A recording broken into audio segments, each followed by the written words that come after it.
It was about 5 or 6 weeks ago that Victoria spoke to a group of 600 people at a Rotary Club, and she's going to be giving the same speech to us today.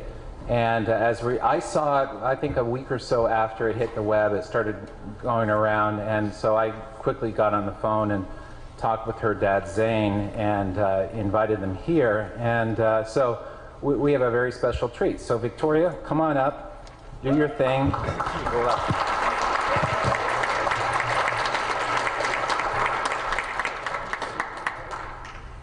Have you ever wondered why Canada is in debt?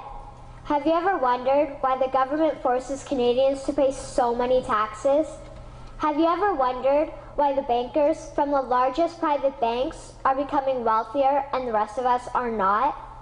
Have you ever wondered why the gross national debt is over $800 billion? Or why we are spending $160 million a day on the interest of the national debt? That's $60 billion a year. Have you ever wondered who receives the $60 billion? What I have discovered is the banks and the government have colluded to financially enslave the people of Canada. I will share with you 3 important points of reference which will hopefully spark enough interest and concern for you to continue the research on your own and to engage your government to stop this criminal act against the people of Canada. First, we will briefly examine the Bank of Canada. Second, we will see how our banking system works today. And lastly, I will offer a viable solution that we can petition our government to implement. A very little known figure in Canadian history is Jährigen McGeer. He was a lawyer, Member of Parliament, and Mayor of Vancouver. His contribution to Canada is probably the greatest in our history. He championed the creation of the National Bank of Canada, whose sole purpose is to create and manage Canada's money. It was formed on July 3, 1934, and owned by all Canadians. Until the 1970s, because of the Bank of Canada, Canada's national debt was held at a constant, manageable level, until the government decided to implement what we now have as our modern-day banking system that is robbing the Canadian people. So how are they robbing us?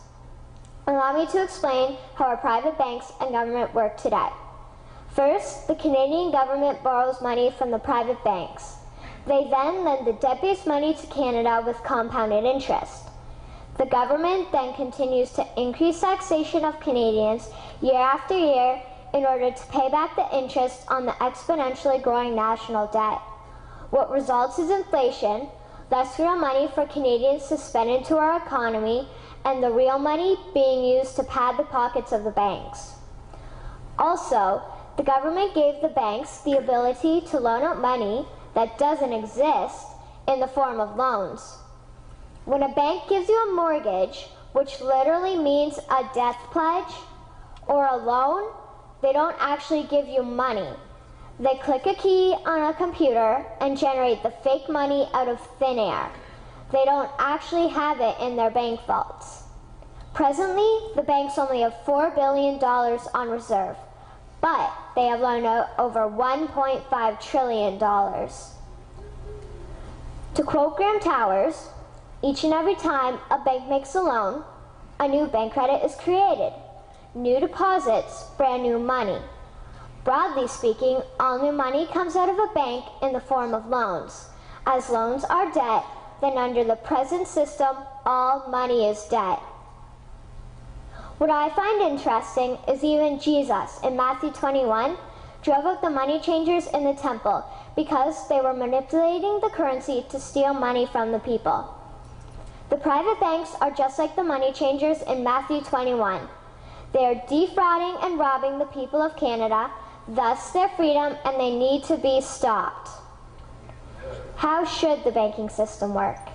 In an infamous interview, Mr. McGeer asked Mr. Towers, "Can you tell me why a government with power to create money should give that power away to a private monopoly and then borrow that which Parliament can create itself back at interest to the point of national bankruptcy?" Mr. Towers replied, "If Parliament wants to change the form of operating the banking system, then certainly that is within the powers of Parliament. In other words, if the Canadian government needs money, they can borrow it directly from the Bank of Canada. The people would then pay fair taxes to repay the Bank of Canada. This tax money would in turn get injected back into our economic infrastructure and the debt would be wiped out. Canadians would again prosper with real money as the foundation of our economic structure and not debt money. Regarding the debt money owed to the private banks, such as the Royal Bank, we would simply have the Bank of Canada print the money owing, hand it over to the private banks, and then clear the debt with the Bank of Canada. And yes, we have the power and lawful right to do so. In conclusion, it has become painfully obvious, even for me, a 12-year-old Canadian, that we are being defrauded and robbed by the banking system and a complicit government. What will we do to stop this crime?